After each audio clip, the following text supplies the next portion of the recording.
Good afternoon, everybody. Welcome back to IHEF and to our session, Building Back Stronger.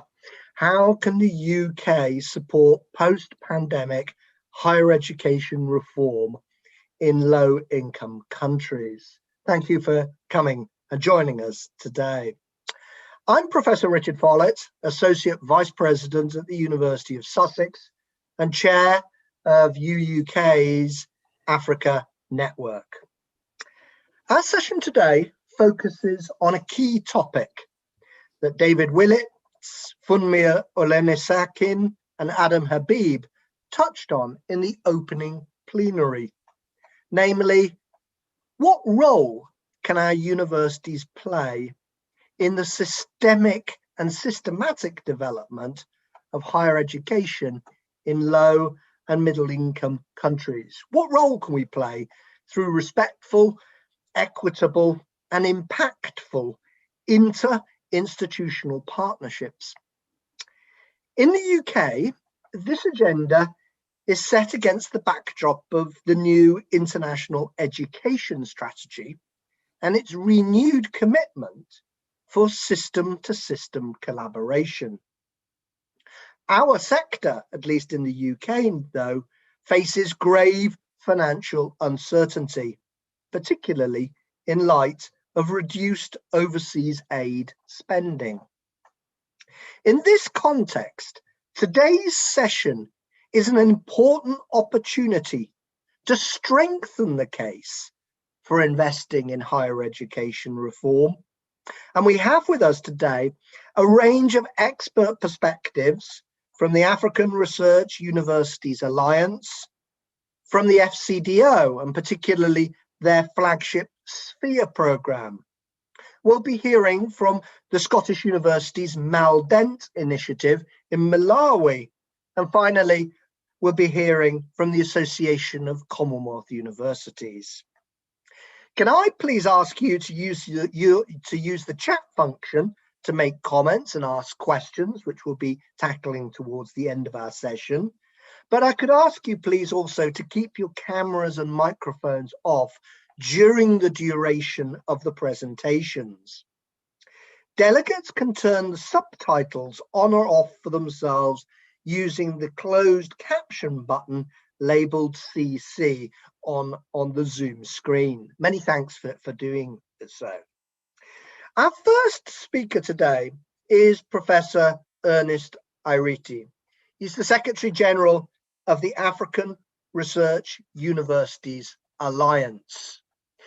That alliance is a network of 16 of Africa's flagship universities, a key contributor and really key facilitator in terms of knowledge exchange in the research piece across African universities. He is a professor of economics and former vice chancellor of the University of Ghana, and he was previously director of the Institute of Statistical, Social and Economic Research at the University of Ghana and the first director of the African Growth Initiative at the Brookings Institution in Washington, D.C. I'm delighted to add that Professor Ireti is a University of Sussex alumnus, having received an honorary doctoral degree from us back in 2017. Ernest, over to you. Thank you very, very much, Richard. I am very, very pleased to be a part of today's forum, and I'm happy to share with you a few thoughts on how we can build back stronger, why is a stronger higher education sector important for Africa. It's something that we seek to address in this short presentation.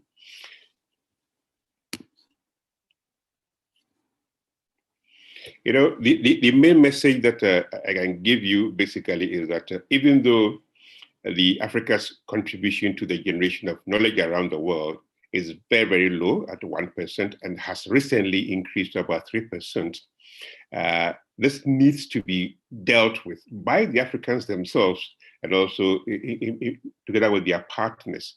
It being low means that many of the things that policymakers need to pursue cannot be done properly using knowledge that is available locally.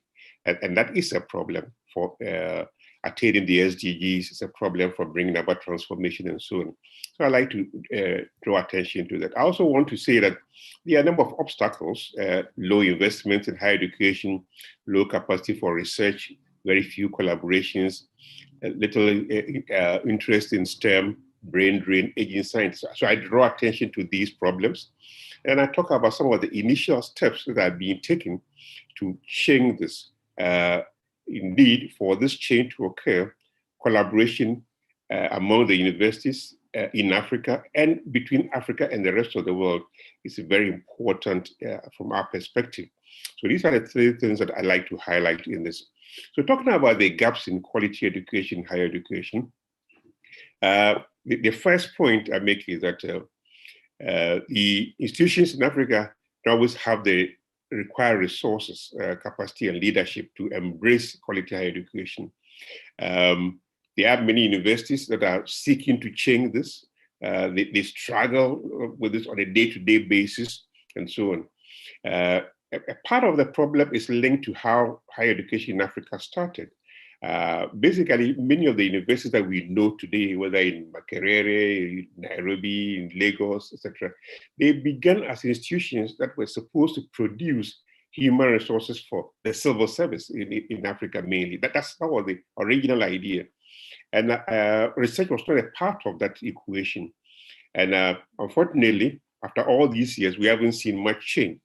When governments have struggled to change that, they've not focused enough in terms of putting the right resources in there, the right amounts of resources and so on. So that has been a major problem.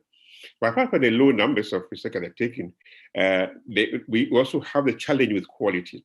So you will find that in many African universities, there's a struggle putting pressure on the lecturers to publish or perish. And as a result of that pressure, as they seek to increase whatever they are doing, they churn out quite a bit of unworthy material. And so that difficulty needs to be overcome. There are several discrepancies by discipline. STEM basically doesn't attract enough attention. Everybody talks about it. All governments have a policy on enhancing STEM, and yet do not do enough about STEM. So how do you challenge that? So this is basically a map showing the irregularity of the situation, the huge inequality in the generation of knowledge. So Africa clearly doesn't play much of a role here. How do we change this map? That's what really we should be about. How do we change this map?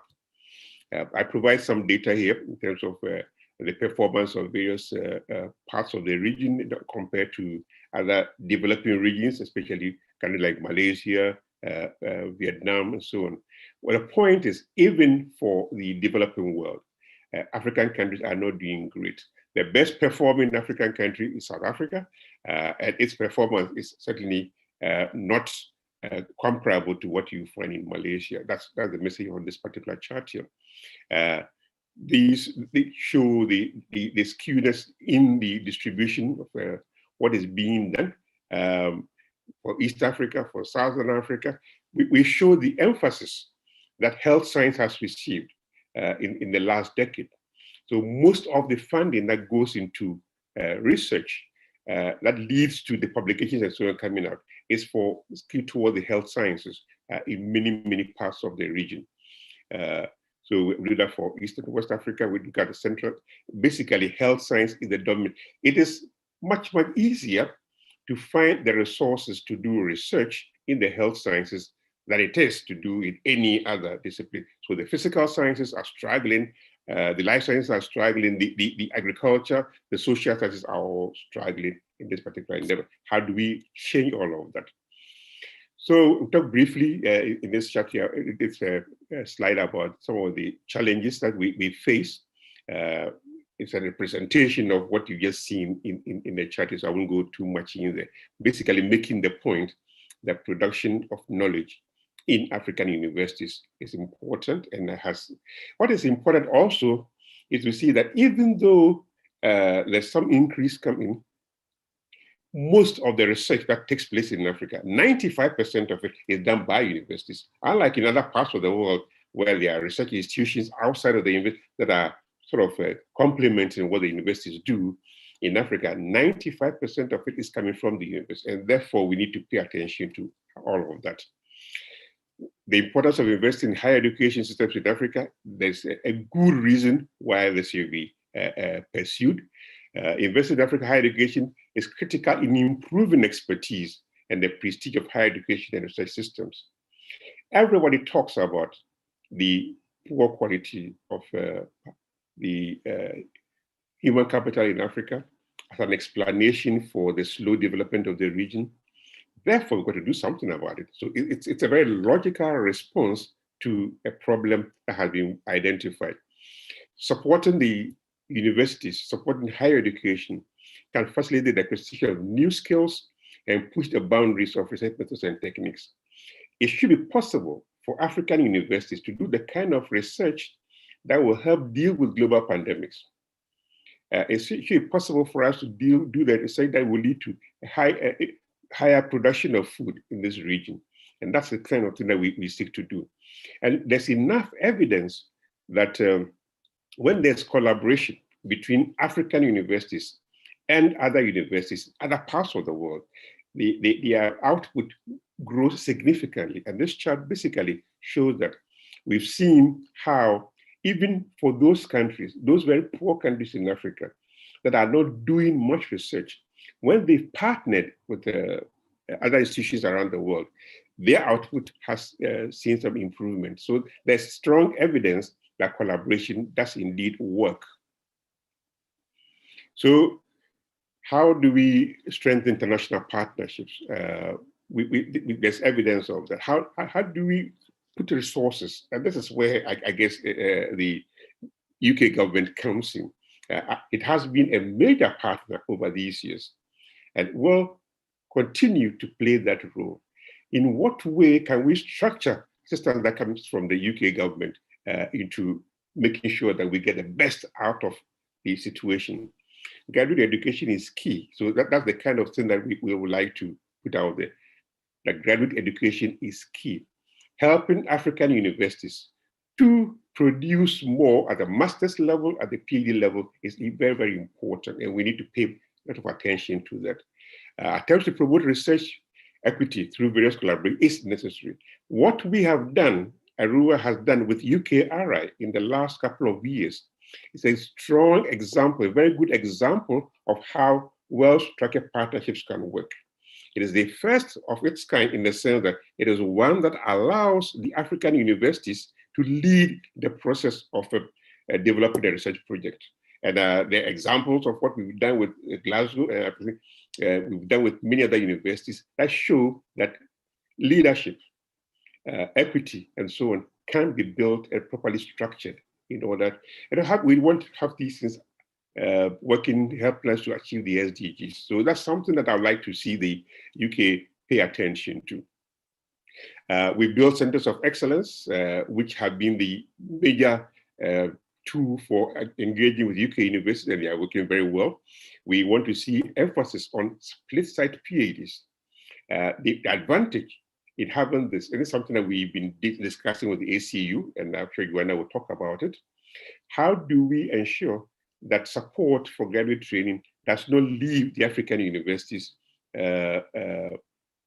less well off as a result of the brain drain? So we believe that this is one way of dealing with the brain drain. We develop research that will make an impact. Harmonizing research network on the content is extremely important for this. That's why we set up ARUA, to ensure that we can work together. So my conclusion basically is we can have a successful development agenda, which will require inclusive partnerships. These partnerships at the global, regional, national, local levels need to be built on principles and values that we share, and upon a shared vision, a vision to transform Africa, make African universities contribute more to the achievement of the SDGs, make African universities contribute more to transformation in their part of the world, and give African universities and African people a voice in the discussion of the global development agenda. Thank you very much.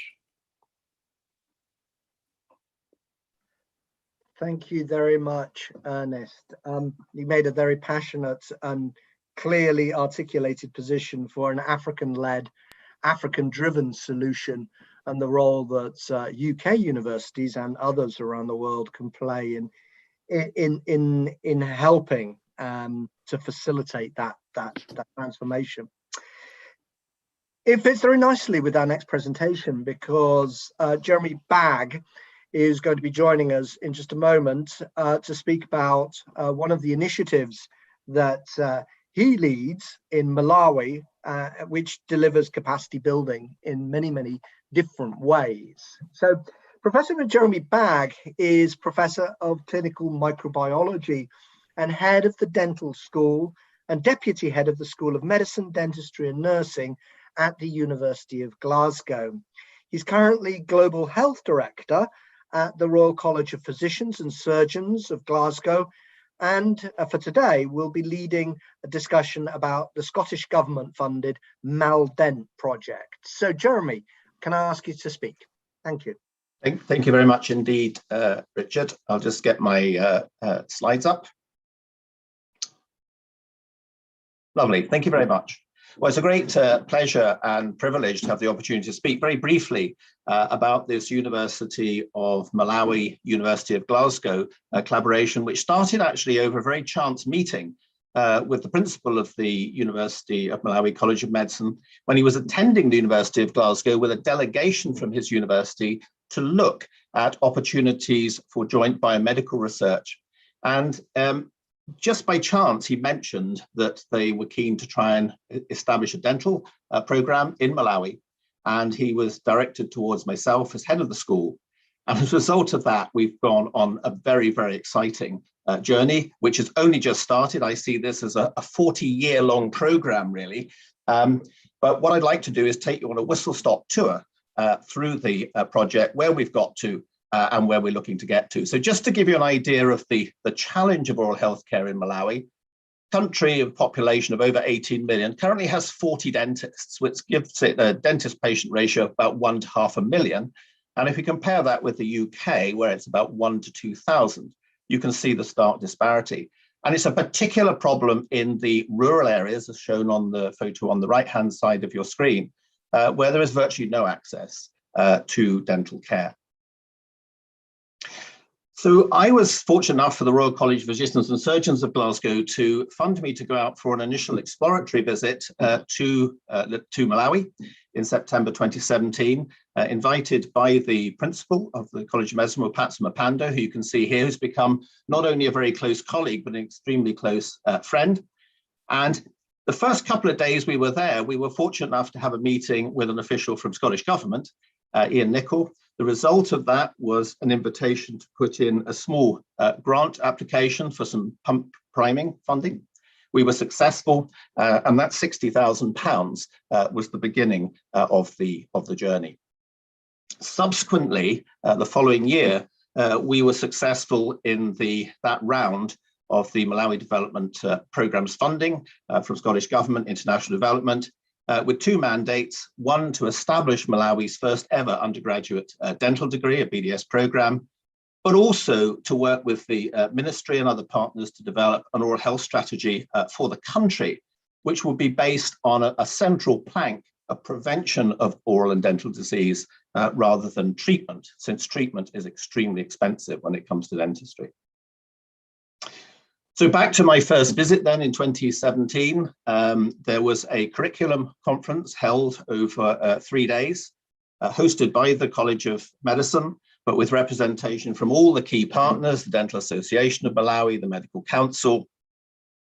And it became clear at that first meeting that there was definitely a lot of business we could do together. And that was really the inception of the piece of work that has resulted in production of a BDS curriculum and the start of that course. Part of the 60,000 pump priming money we used to bring a delegation back across to Glasgow from Malawi to see how our own dental school worked and to get a feel for the level of infrastructure, the type of teaching that would be required. And for some of the members, including here the Dean of the Faculty of Medicine, who was an orthopedic surgeon, I think it was a real eye-opener.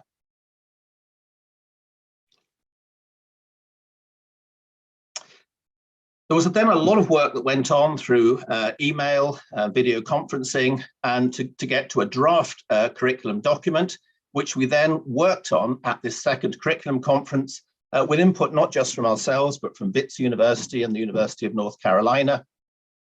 And the final upshot of that, with further work, was that all the curriculum documentation was submitted to the Senate of the University of Malawi, and the course was approved in March 2019, which lit the blue touch paper for the first students to start a BDS program in Malawi. Now, we're also very conscious that the infrastructure available for training these students was far from ideal. There was a dental department at the hospital, KCH Hospital, Community Central Hospital in Lilongwe, and we set about refurbishing this to make it suitable for the training of dental students, as well as the dental therapists who train in that facility. So we work very closely with DentAid, a UK charity, and with Henry Schein Dental, which is a very large dental supply company, an international company. They put huge resource with ourselves into this. Here we are developing a simulation suite for them. That's half done. We've got the other half to finish post-COVID. But we're also very fortunate that our health board provided 16 dental chairs, which were no longer required for use around hospitals. And again, with the help of DentAid and Henry Schein, these chairs were installed. And here we have some students from the Malawi University of Science and Technology learning from the Henry Schein technician about some of the biomedical, bioengineering aspects of dental equipment. And so here we were in August 2019 with Malawi's first ever BDS students at the launch event of the program. The principal said he was teary-eyed on that day. And my colleague, Peter Chimimba, who is the MELDENT project lead in Malawi, said that this was the equivalent for Malawi of Neil Armstrong landing on the moon in terms of steps to improve oral health. I mentioned infrastructure earlier. We need to develop a completely new teaching building on the campus in Blantyre, which is the second campus of the College of Medicine. We've teamed up with the Professor of Architecture at the Glasgow School of Art and with the University of Malawi Polytechnic, where they teach their own architecture students. Here we were running a workshop in September 2019 with key stakeholders to identify what that building should look like, because it's not only going to be a dental teaching facility, it's going to be part of a much bigger student hub. On the basis of all of that work at the workshop, we were then able to enlist through a proper procurement process, international architect firm who are working with local architects, MOD architects in Malawi, who have knowledge of the campus. This was the concept at the end of stage 1 of the design process. We've now got to the end of stage 2, and we already are getting signs of investment from organizations like the World Bank to actually build the facility. Now, there's no point in training new young dentists if the country doesn't actually have an oral health policy and the infrastructure is poor. And we were helped here by the politics because when the government of Malawi released its health sector strategic plan for 2017 to 2022, for the first time ever, they included oral health in their essential health package. And clearly, if the government is going to deliver that, then they need to invest in the oral health infrastructure in the country. We used money from our MELDENT project grant in February last year to run a 2-day national oral health policy workshop, which we ran in parallel with the Ministry of Health and with the World Health Organization's Africa office in Brazzaville. Here we can see the delegates. Here's one of the small group working sessions, stressing the importance of prevention and stressing the importance of bringing in data to inform the policy work. And as a result of that conference, we set up an oral health policy task force, which I co-chair with a colleague from the Ministry of Health. We now have a timeline, which is hopefully going to deliver a national oral health policy by the end of June this year. And subsequently, then we will look at moving on to implementation. What do the universities get out of this? Partnerships in research, harking back very much to what Professor Arity was saying. Here we have a student who is basing his research work around developing a program of prevention for children in Malawi in a context that would work in an African country, co-supervised by colleagues in both Glasgow and Malawi. And part of his work will be to do a national child oral health survey. This is the data, because we don't really know what oral health status is like of the citizens of Malawi. And we have additional funding for this from the Borrow Foundation. There are also other partnerships in research closer to home. In our own university, there is another jointly funded project from the Scottish Government in which a state-of-the-art biomedical laboratory has been established on the campus at Blantyre in Malawi. The scientists there working very closely with scientists in Glasgow, particularly on issues related to non-communicable diseases. And we ourselves have made other partners in research, this particular work on fluoride levels in groundwater and their relevance to dental health. This is work with the University of Strathclyde. And literally today, we've just heard that our first joint publication has been accepted by the journal Water. So very exciting new collaboration there.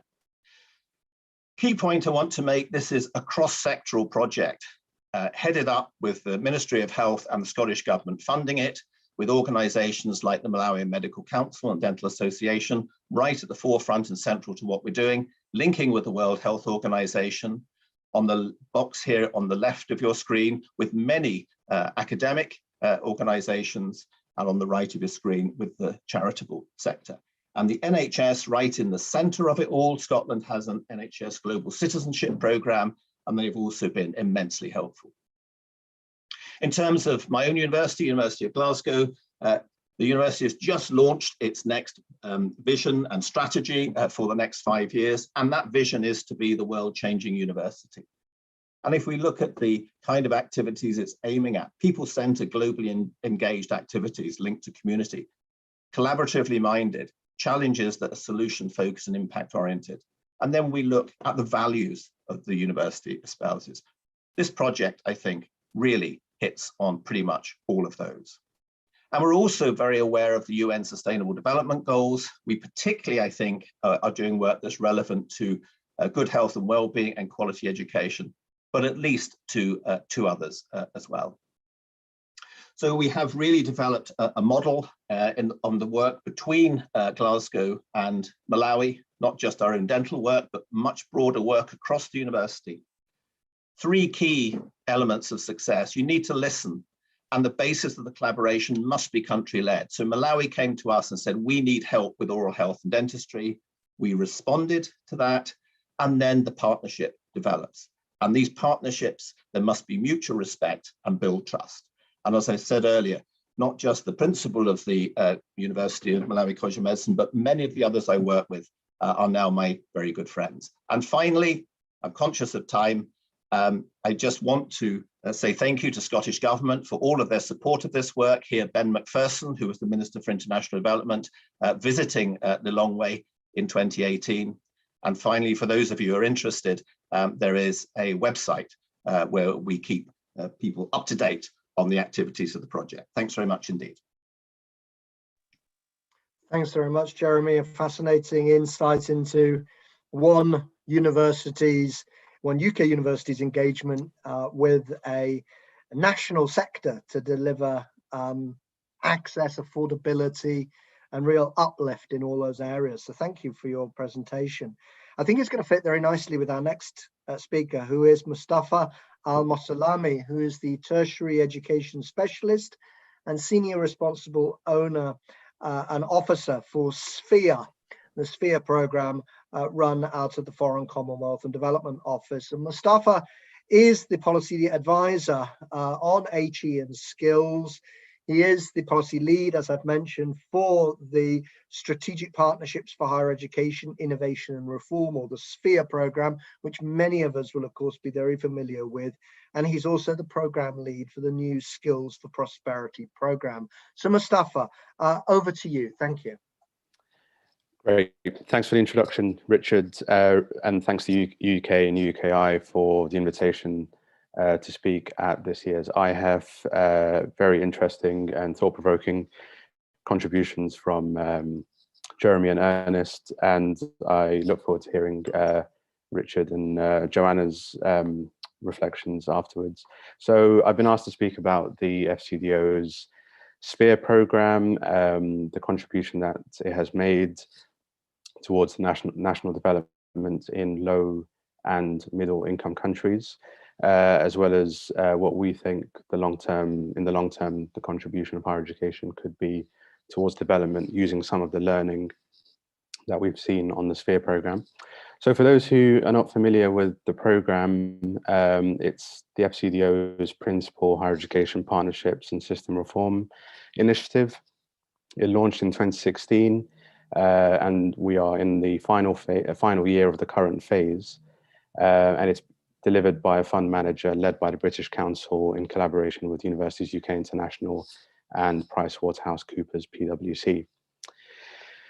Now, when we set up the program in DFID as it was at the time, it represented a big step change for us, primarily in 3 areas. It was a move away from institution to institution collaboration, and it was an increase in our ambition to seek high-value partnerships across multiple countries that could transform higher education systems. And so the first thing we did was offered relatively generous funding per project. So the projects had to be of a scale of ambition that warranted a £1 to £5 million budget, and an idea that could potentially have reform implications for the whole system, or taking an innovative approach at tackling a specific problem in the higher education sector. And so we looked for ideas through this competitive grant scheme, looked for ideas and we viewed them as pilots that could be transferable, scalable and replicable in other contexts if proven to be effective. And the third big feature and change for us through this program was that we sought to test the multi-partner approach in delivering systemic change. And again, this is a move away from the institution to institution collaboration that we had funded previously. And so what we sought to do through this approach is to bring in new actors and players into the higher education sector, like the private sector, NGOs, higher education authorities, to work alongside traditional stakeholders in institutions like universities, to try and find and stimulate innovative new ideas and approaches. And so the program set out to transform the quality, relevance, accessibility and affordability of HE in partner countries.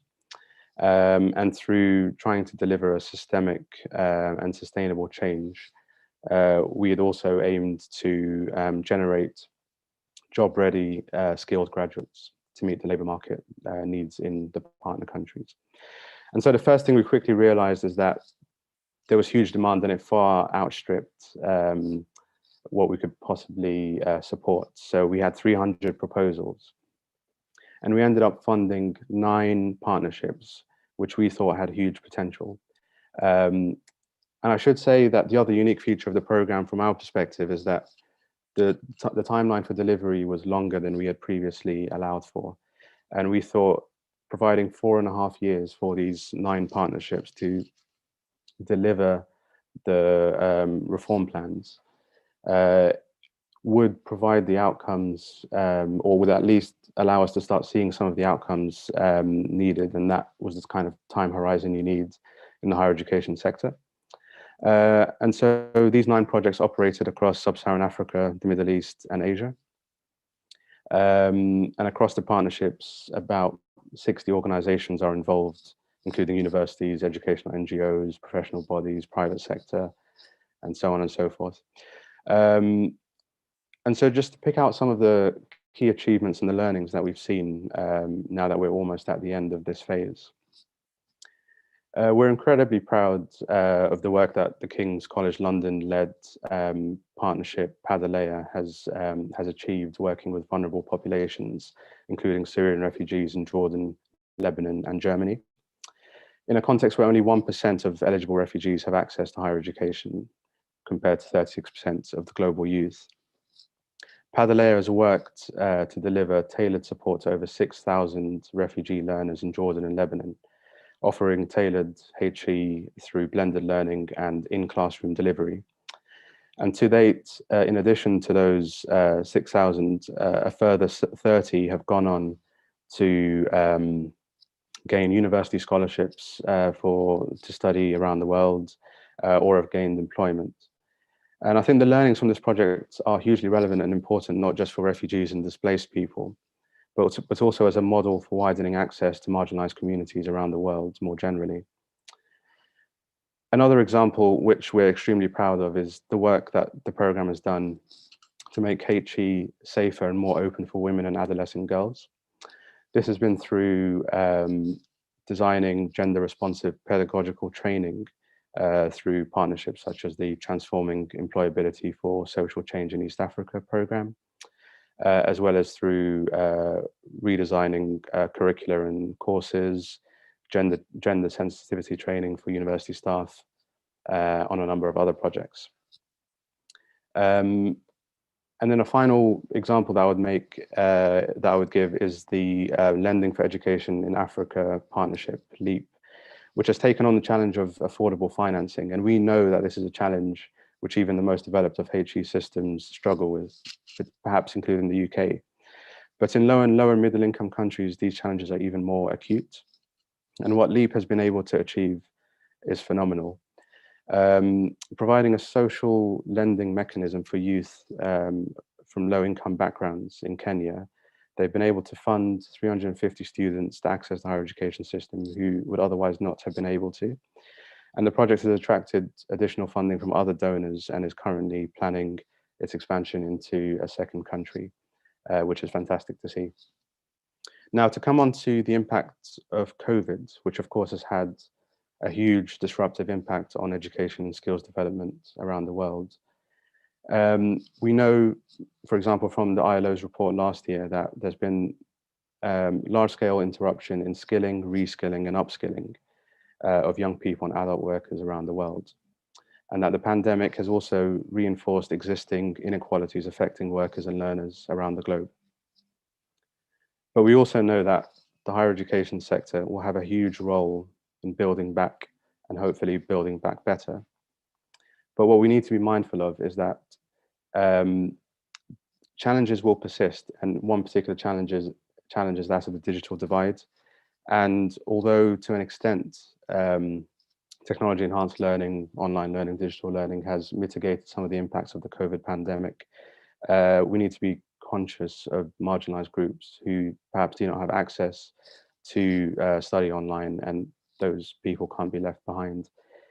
And in the context of the SPHERE program, the pandemic has been a real major test case for the value of international cooperation and partnership.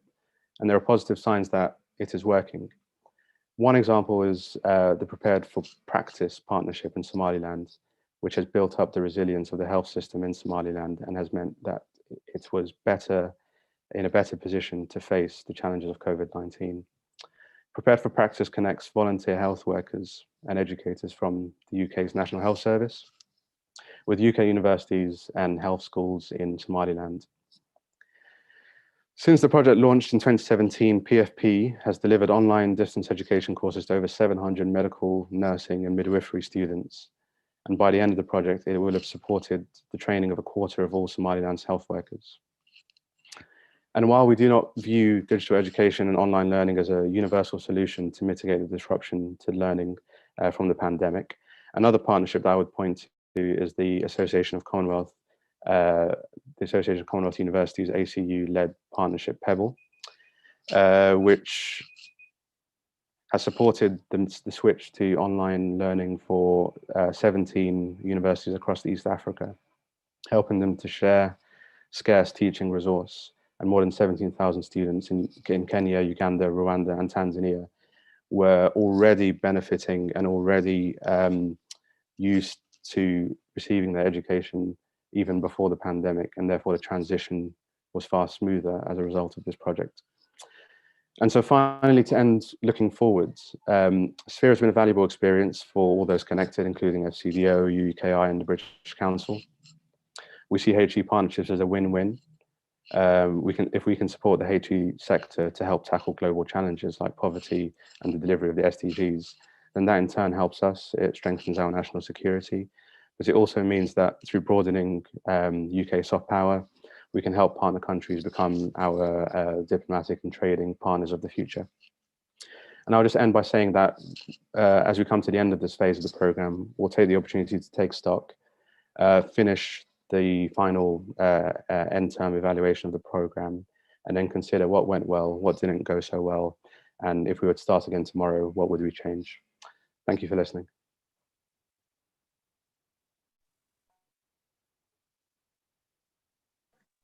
Thanks, Mustafa. That was very helpful indeed. And I think we all agree that the FCDO is going to be absolutely pivotal in building back stronger, not just through Sphere and allied programs, but through the broader work that we can do with ODA funding going forward. So thank you for your presentation indeed. And we will close our commentary before opening up to questions and answers in a few minutes' time with our final speaker, and indeed the owner, if you like, of the Pebble program that you were just describing a few minutes ago, Mustafa, and that is Joanna Newman, Dr. Joanna Newman, who is Chief Executive and Secretary General of the Association of Commonwealth Universities, an international organisation dedicated to building a better world through higher education,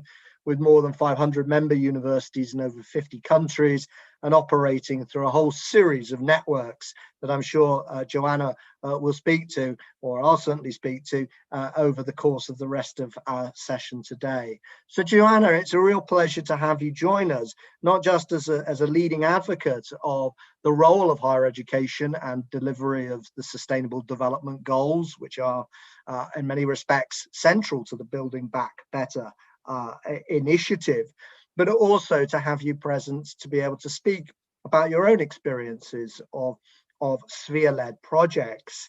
But I do hope that we can open up our conversation with you with a number of questions, and this is really from a sort of ACU perspective.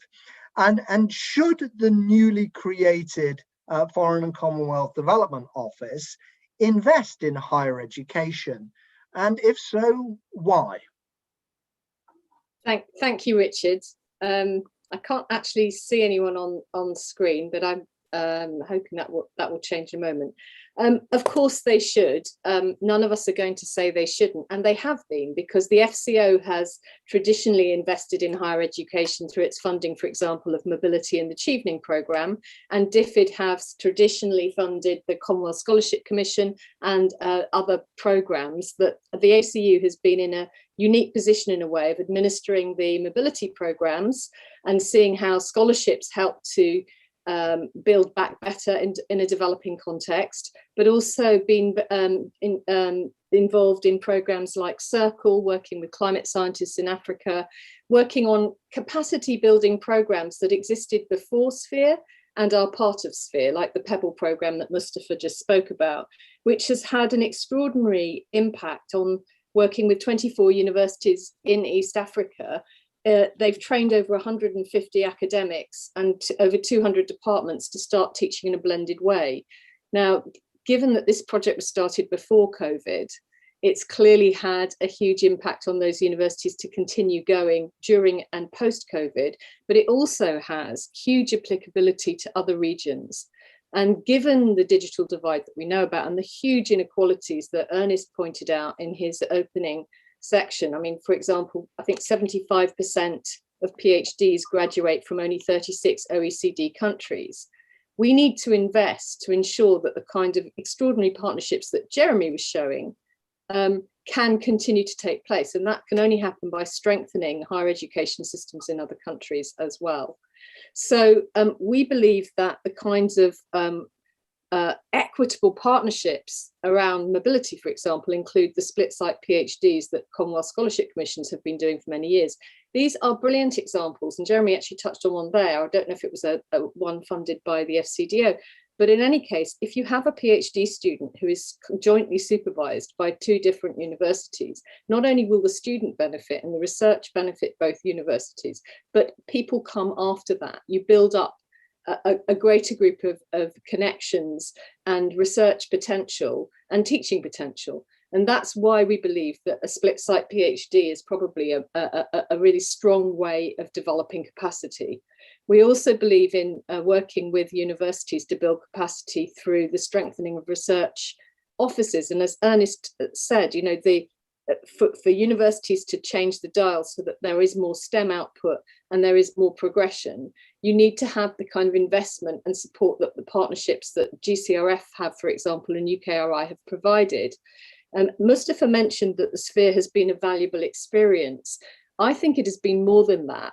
I think since the Millennium Development Goals changed to include higher education as part of the Sustainable Development Goals, all countries are committed to providing inclusive and equitable quality education and promoting lifelong learning opportunities for all. Now, if we're going to be able to do that, higher education's contribution has to be recognised.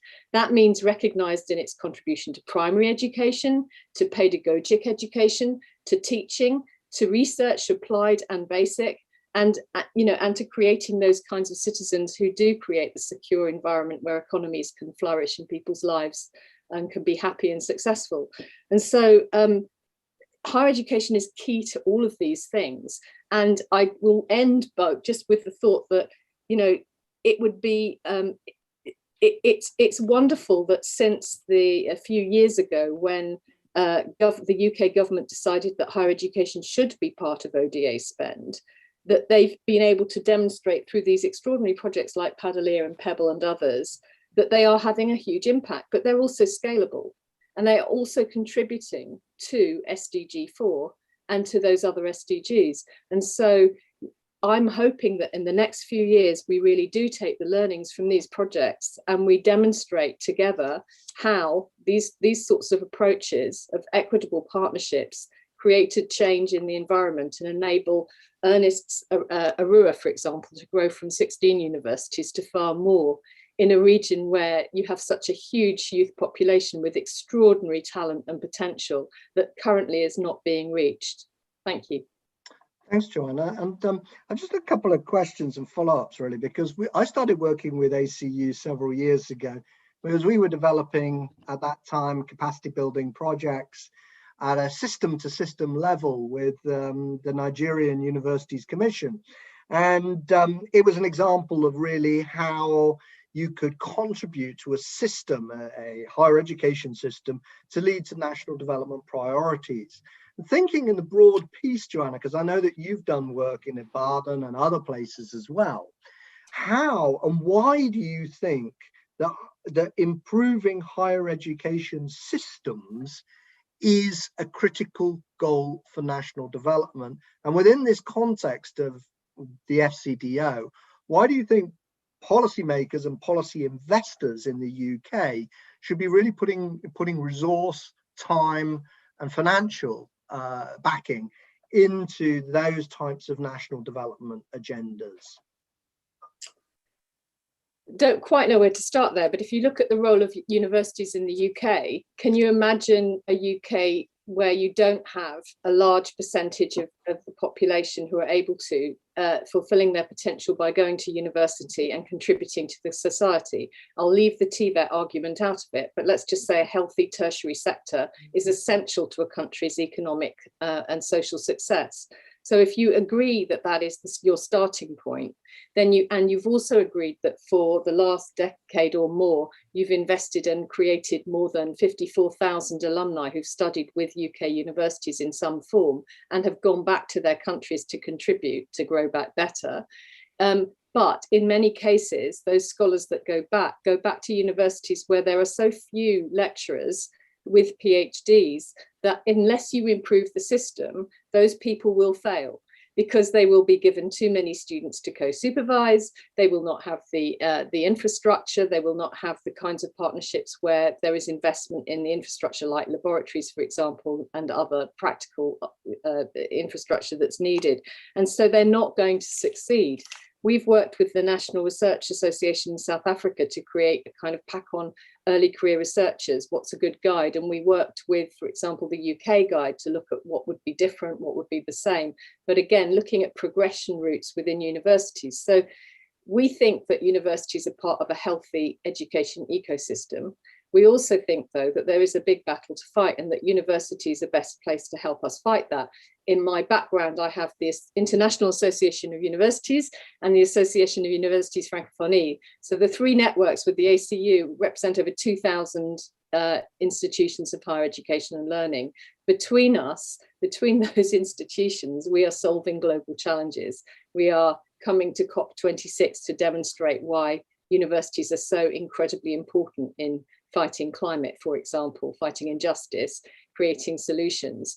Now, those solutions are not being won by the global north. They're only going to be won if they're truly international and collaborative. And that means building and working with our partners in the global south, led by the global south, to change that kind of, change that dynamic. But there's also an issue with funding agencies in that traditionally, development agencies in countries look at primary and secondary education as the sort of starting and ending point, and that higher education is a luxury and elite. And what we're arguing through Sphere, through Pebble, through Padaleer, through these projects is that it's absolutely not the case. If you want to change the dial and you want to actually create a system in a country which gives people an opportunity to contribute to their own societies, then you have to include tertiary education within the funding environment. So we're not saying it's more important or less, we're saying it's equally as important. Thanks very much, Joanna. And I think it's worth adding to that, isn't it, that for colleagues on the call today who want to get involved with this type of work, there's a whole series of both ACU networks and indeed UUKI networks, including the one I chair, which is the Africa network, but there are other regional networks as well. Joanna, in terms of the ACU's network projects there, could you perhaps outline just briefly for colleagues on the call as to where they might be able to go to really plug into this community of learning? Well, I will make sure that we put up slides later for you to have the actual connections, but we have a climate and resilience network led by the University of the West Indies and the University of South Pacific, but with members from across the Commonwealth. Part of the work of that network is involved now with the government of Antigua and Barbuda in building a centre for marine ecology and the blue economy in Antigua in the Eastern Caribbean. There is a network on peace and reconciliation. In fact, Ernest mentioned at the beginning that many of the problems of the universities in Africa stem from the fact that they were actually being built up as part of a sort of empire's attempt to create good civil servants, and therefore, you know, the actual foundations needed to be kind of addressed and changed in that sense. And the Peace and Reconciliation Network acknowledges that a modern Commonwealth needs to look at the roots of the Commonwealth and needs to look at issues around diversity and equity and equality. And it's a fascinating network. It also looks at Indigenous languages, and it looks at policies of universities. And of course, it does a lot of work around decolonisation of the curriculum and of the academic environment. We also have an SDG network, which is Sussex and Newcastle are very prominent in, and that's also looking at the contribution that universities are making towards the SDGs, both within their own campuses, but also working in collaboration with each other. And we also have professional networks, for example, human resources in higher education, which is also looking at how HR policies affect the communities in universities across the world.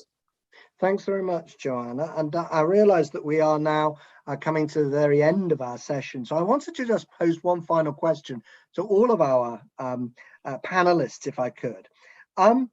What impact has the pandemic had on the need for investment in higher education systems in low-income countries? So what's the specific impact of the pandemic on the need to invest in higher education systems? Ernest, can I start with you, please? Yeah, the pandemic really made it obvious to all universities that they needed to change the way they engage with students, the way faculty interacted with students. That's the biggest thing that has therefore changed. as students stayed at home, and universities had to reach them using various remote approaches. They've been forced to invest a lot more in digital platforms. They've been forced to work more closely with the telecoms and so on. So the approach to engagement, even though this had been discussed prior to the pandemic, the changes were speeded up. Today, almost every African university is pursuing a blended approach to teaching and learning. And I believe this has come to stay, even though the development of this blended approach was facilitated largely by the pandemic. It's something that a number of universities have found useful. It's going to help them to increase numbers without really adversely affecting the infrastructure much. So it's something that I hear my colleagues that run universities always discussing how best to make it a major part of the structures of the universities. In the area of research, one of the things that have changed is being able to do research without spending too much time in the field. Before the pandemic, many of us in the social science, in the health sciences, spent long, several weeks at a time in the field gathering data. People are being forced to find other ways to get data. And many of these new other ways are more ethical than some of the things that we did in the past. So as a result of the pandemic, universities in the region have been obliged to look at the way in which research is also conducted and managed. So I think basically, even though not much more money has gone into the institutions, they are rethinking how to use their resources. Thanks very much, Ernest. And I think at this point, with just a minute to go, I should extend our thanks to our panelists today. Joanna, Ernest, Mustafa, and colleagues from across the university sector, including Glasgow. It's been a fantastic session, and I think there have been opportunities to reflect on the content of this afternoon's session with us. If you'd like to communicate with our colleagues and the speakers for today, you can follow up through the speaker biographies page on the virtual hub. In the next half an hour, there is a little break in our agenda, and we'll be joined in a few minutes' time, in half an hour's time, by Simon Emmett, the CEO of IDP Connect. But before I go, can I thank once again Jeremy, Mustafa, Joanna, and Ernest for a fantastic session, and we look forward to welcoming you both to ACU network events and to Universities UK International network events as well. Thank you so very much. Have a good day. Thank you. Thank you very much. Thank you. Thank you.